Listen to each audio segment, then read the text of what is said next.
Ka na lang sa Pangit lungsod. nyo. Sa buhay na wala kang iniisip na panganib. Pangit Paano kung nyo. mas piliin kong manatili dito? Paano kung mas gusto kong lumaban kasama ka? Dito ka. Di pwede.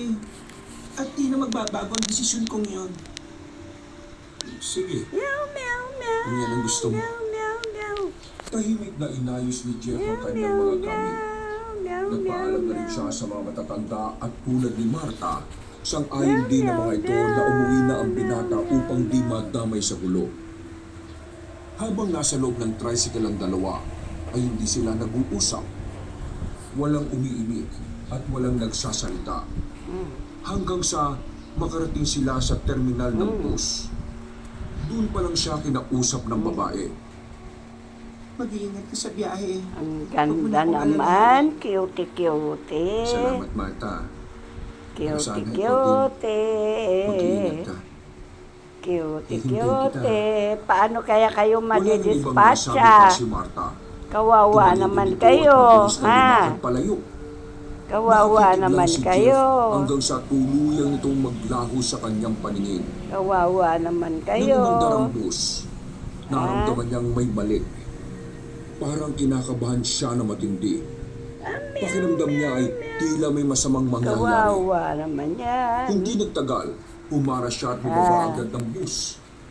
Mabilis siyang naglakad pabalik at sumakay ng tricycle. Nagpahatid siya sa baryo ni na Marta. Pero isang hindi inaasahang pangyayari ang naganap.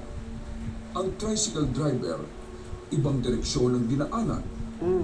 Uy, teka. Saan niyo ako dadalhin? Pero hindi sumagot ang driver. Bagkus ay ngumisi lang ito at nagpatuloy sa kanyang pagmamaneho. Nang makarating sila sa bukana ng gubat, doon sila huminto. Agad na nagsila ang basa ng mga kasamahan nito. Pinalibutan siya at agad siyang binihag. Teka, anong gagawin niyo sa akin? Saan niyo kasi ako dadalhin? Bitiwan niyo ako! Mabilis ang sumunod na pangyayari. Nakahulog po si Jeff mula sa pagkakahawak ng lalaki at agad na tumakbo. Ngunit nadapa siya sa damuhan. Ramdam ang sakit sa kanyang tuhod. Nakaramdam siya ng biglang pagkahilo. Dugo ang unti-unting umagos mula sa kanyang bato. May isang lalaki sa likod niya na siyang pumalo sa kanya ng kahoy. Tuluyan ang nagdilim ang kanyang paningin. Pagmulagat ang mga mata ni Jeff, agad niyang naramdaman ang matinding kirot sa kanyang ulo. Pilit niyang inaalala ang nangyari bago siya nawala ng malay. Nasa loob siya ng tricycle. Pilit na tinatanong ang driver. Pagkatapos ay bigla na lang siyang napaligiran ng mga hindi kilalang tao. Mga aswang. Unti-unting nagliwanag ang kanyang paningin at napansin niyang nakatali ang kanyang mga kamay sa isang puno. Nang lumingon siya sa paligid, doon niya nakita ang isang babae na nakagapos din gaya niya. Walang malay, marungis at halatang hinang-hina. Siya ang ina ni Marta. Nagpumiglas siya.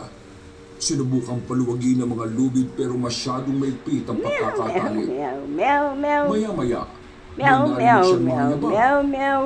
Papalapit sa kanya Meow, ang isang meow, lalaking may meow, matalim meow. na titig. Meow, Nagising meow, ka na rin sa meow, wakas. meow, meow. Anong gusto niyo sa amin? Hindi ikaw ang mahalaga dito, kundi yung babae at yung mutya. Ngumiti ang Meow, lalaking meow, aswang. meow, meow, meow. Lumapit at hinawakan ng baba ni Jeff. Meow, meow, siyang meow, pinatingin sa meow, kanya. meow. Ang mutya ay dapat na nasa kamay ng mga totoong nagmamay-ari nito. Meow, meow, meow. Hindi niyo makukuha yun. meow. Lalaban si Mata. Lalaban kami. Lalaban? Anong laban niyo sa amin? Hindi mo ba naiintindihan, bata?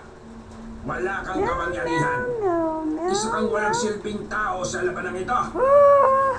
Bulakhak ang matandang aswang. Muling lumapit ang matanda sa ina ni Marta at hinawakan ito sa buhok. Pero sigurado akong papayag si Marta sa gusto namin. Kung buhay ng ina niya at buhay mo ang nakataya. Meow, meow, meow, meow, meow.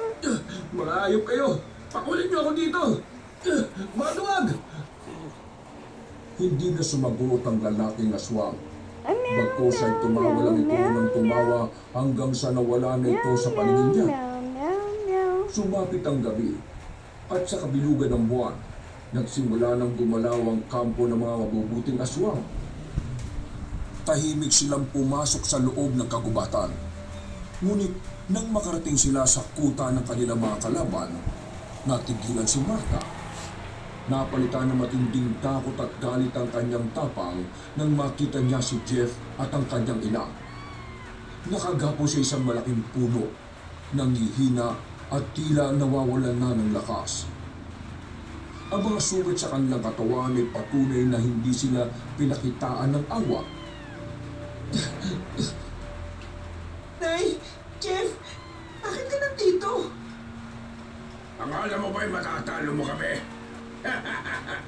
Sigurado akong papayag kang ibigay ang gusto namin kung buhay ng ina mo at buhay ng lalaking ito ang nakataya. Inabot ng aswang ang buhok ng kanyang ina at sinabunutan. Nagapoy sa galit si Martha. Nakatayo lang siya sa harapan nila at di siya nakapag-isip ng tamang dapat gawin. Ang magkabilang kampo ng mga aswang, nagsimula na silang maglaban.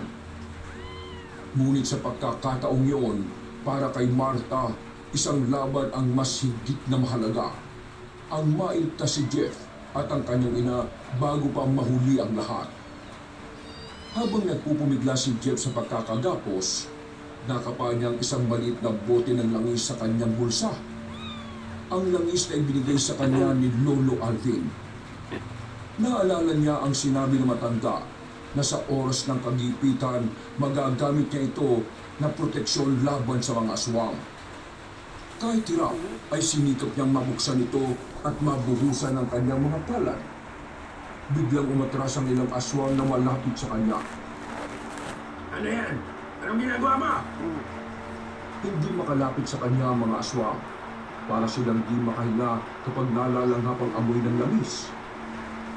Agad sinamantala ng binata ang pagkakataon upang muling subukang talagin ang tali at nagtagumpay siya.